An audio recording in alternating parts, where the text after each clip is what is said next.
Bienvenue dans nos lives du vendredi sur comment faire baisser la pression dans nos organisations, notamment avec la compétence de l'assertivité. Alors, suite à vos questions sur oui, mais bon, comment faire face aux critiques, une petite session. Alors, l'assertivité, pour rappel, c'est comment est-ce que je fais passer mes idées, comment j'exprime mes convictions en composant avec ce que je ressens et en composant également avec les émotions de mes collaborateurs.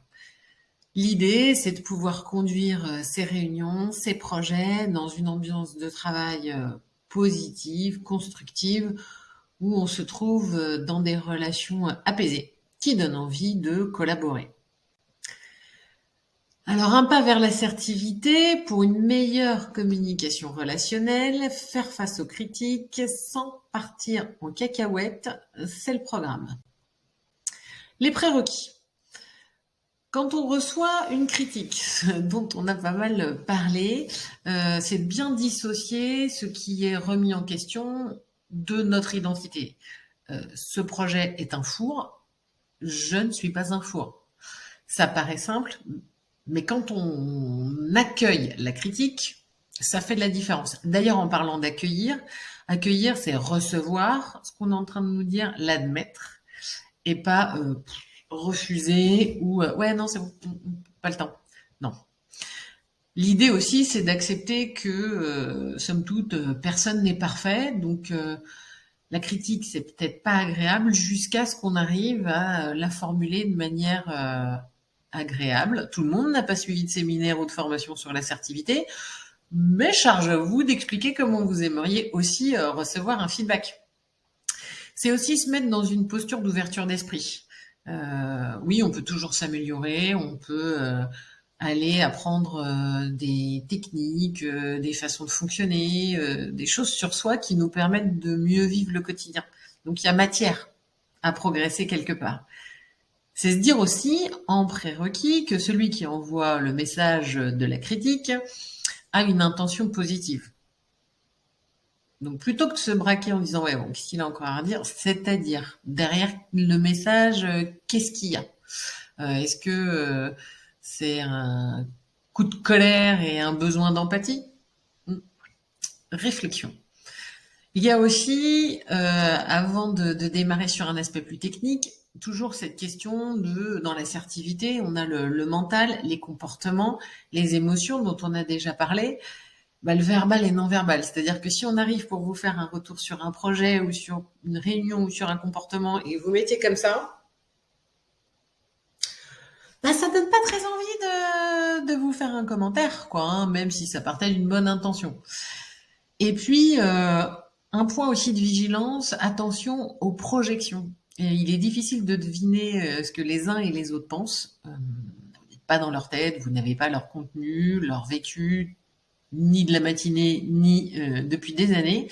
Et interpréter, c'est prendre le risque de s'éloigner pas mal de la réalité et de se priver d'éclaircir, ce qui derrière peut nous amener à nous dire punaise, mais c'est ça que j'aurais dû dire. Quel modèle peut nous aider pour avoir un point de repère à tester dès aujourd'hui, parce que finalement on a des retours constamment. C'est le modèle 2E, 2R et C. Alors, l'écoute passive, on en a parlé, c'est je me mets vraiment en posture de retrait, j'écoute attentivement ce qui m'est dit, j'observe la personne, je ne coupe pas la parole. L'écoute active, c'est aussi poser des questions, s'engager un peu dans la discussion, reformuler ce qui vient d'être dit pour être sûr qu'on a bien compris la même chose. Vous verrez à quel point c'est étonnant sortir de n'importe quel feedback les différences qu'il peut y avoir de perception. C'est reconnaître aussi en accueillant ce feedback que peut-être il y a tel point et tel point et tel point sur lesquels on a vraiment à travailler et à s'améliorer. Et puis choisir et communiquer sur ce qu'on va faire de ce feedback. Est-ce qu'on y donne suite à cette critique? Est-ce que finalement on ne la comprend pas? En tout cas, c'est faire un choix, c'est pas laisser en suspens ce sujet. Face aux critiques non constructives, le plus difficile face à certaines, c'est de garder son sang-froid, quoi. De garder son sang-froid sur le moment, ça fait une cacahuète, de ne pas foncer, prendre un café et enrager, deuxième cacahuète, ne pas ruminer toute la journée sur ce commentaire qui nous a bien gavé, voire vraiment gavé, ne pas aller direct sur certains réseaux balancer pour un débrief immédiat aux cacahuètes. Bref, la critique non constructive, elle peut vraiment nous polluer et nous prendre la tête. Pour nous rapporter quoi? À vous voir. Comment est-ce qu'on peut agir face aux critiques vagues? Non, je trouve que notre collaboration n'est vraiment pas efficace. C'est sûr, ça calme, mais 3 points. Questionner, identifier et reformuler. Qu'entendez-vous par là? À quelle situation fais-tu référence? Sur quel point précisément notre collaboration n'est pas efficace? Alors il y a façon de poser la question, hein. C'est sûr que vous vous mettez en mode langage non verbal agressif avec un ton de voix qui monte. Bon, bien sûr, prendre une bonne respiration et questionner avec une intention de comprendre et de pas se sentir acculé, ça fait partie des 2-3 points avant d'aller questionner.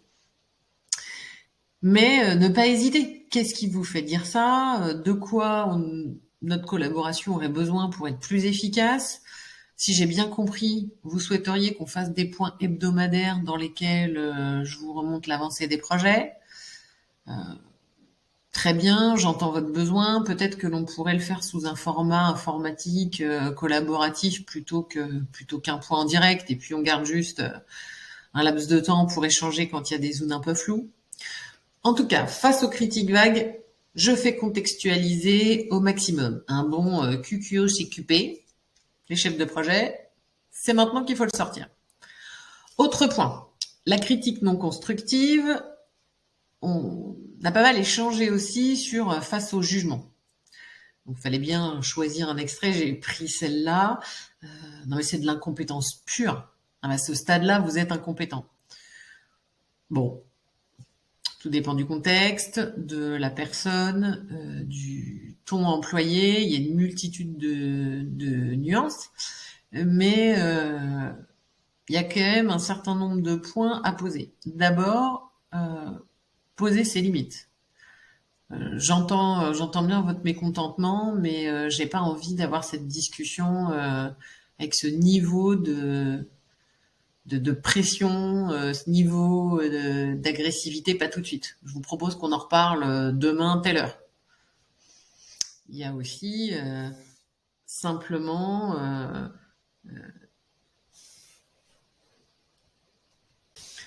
donc je n'accepte pas la manière dont vous me parlez, soit vous changez de ton et nous poursuivons notre échange, soit vous ne changez pas de registre et la conversation s'arrête là. Vous pouvez aussi, sur un thème plus... J'aime pas tes chaussures sont moches, j'en sais rien.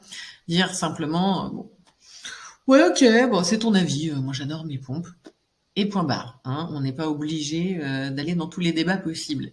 Mais l'idée en tout cas, c'est d'être au clair avec ses propres limites, avec ses émotions, celles que je ressens sur le moment, celles que je montre et celles que j'ai à mon encontre. Qu'est-ce que je ressens pour moi face à cette situation?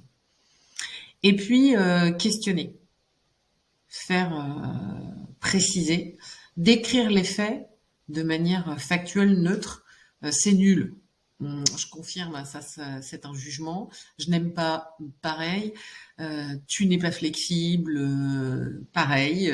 Décrire les faits, c'est comme sur un, comment dire, sur une contravention, quoi. C'est factuel, c'est des faits, une somme de faits, un enchaînement de points.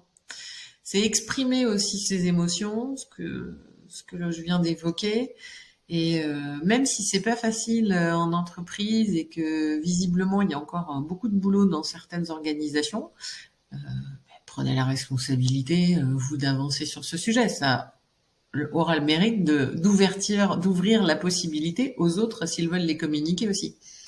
Et puis, suggérer une solution. Proposer.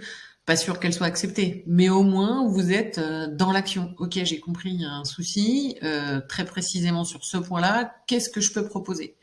Pour rester en mode actif et engagé dans la discussion. Et se concentrer sur les conséquences positives. Pas forcément intérêt à faire durer la discussion sur des perceptions et des échanges pendant des heures. Et enfin, je dirais expérimenter pour ce point d'accueillir une critique non constructive. C'est aussi donner, vous, des critiques, faire le point sur les techniques de feedback et de proposition dans la capsule transformation et assertivité de mémoire. Et sur ces points-là, il n'y a qu'une seule chose qui compte. On peut connaître tous les codes, toutes les règles, lire tous les bouquins de management. S'il n'y a pas d'expérimentation, ça ne reste que de l'information, comme dirait Albert. Donc, 3 points principaux. Apprendre les modèles et les règles associées de l'assertivité pour avoir des repères, pour savoir dégainer une trame. Le deuxième point, c'est identifier avec honnêteté ce qui est facile et moins facile pour vous. Est-ce que c'est donner une critique dans le domaine professionnel ou personnel? À quelle personne? Comment? Ou vous, quand vous accueillez une critique de quelle personne, est-ce que vous trouvez que c'est le plus problématique? Et est-ce que vous savez déterminer quelles en sont les raisons, qu'est-ce qui se passe au niveau émotionnel, qu'est-ce qui vous heurte, pour pouvoir enfin passer à l'action et mettre en place. Donc, notez les points qui vous dérangent, écrivez votre critique constructive et go! C'est parti! Accueillez, donnez, feedback is a gift, comme diraient les collègues anglophones. Donc l'assertivité, bah oui, ça va bien au-delà de la communication. C'est sûr que pour rentrer dans un dialogue assertif, il faut être vigilant aussi à la manière dont on pose ses questions, à la manière dont on est congruent entre ce que l'on dit, ce que l'on fait, ce que l'on pense et ce que l'on donne à voir.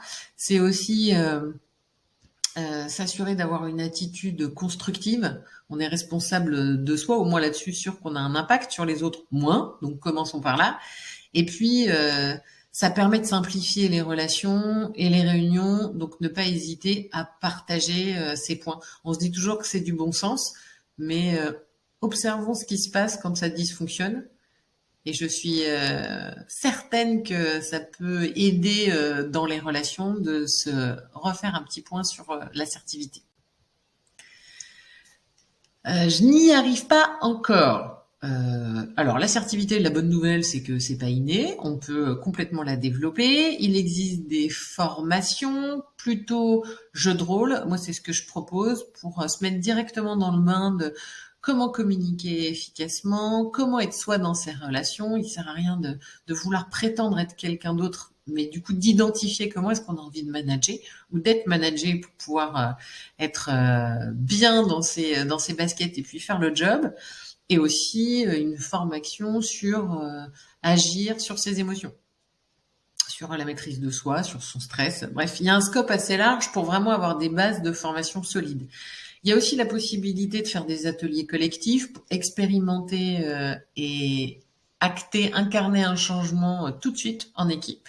La démarche appréciative, qui est la méthode dans le texte Appreciative Inquiry, permet, via une approche très structurée et un processus hautement participatif, de faire avancer ce type de sujet. Comment devenir une équipe dont tout le monde rêve d'en faire partie. Ça peut être un sujet parmi d'autres, mais ça permet en tout cas un engagement de chaque membre de l'équipe et certainement d'améliorer la cohésion. Il ne s'agit pas juste d'avoir la valeur esprit d'équipe sur le mur.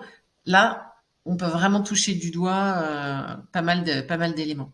Et le dernier point, pour développer son assertivité, on peut avoir besoin de quelque chose de plus individualisé, rapide, très précis. Dans ce cas-là, le coaching s'y prête bien. On peut identifier ensemble les leviers, mais aussi les éventuels blocages, expérimenter, faire de l'échange, de l'analyse de pratique, travailler intercession. Voilà, ça permet d'être congruent et en action vers plus d'assertivité pour que ce soit un moyen.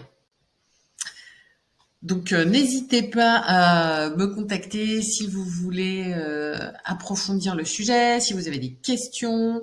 Je serais ravie de j'ai le matos qui tombe, ravie de vous en parler. Et je vous dis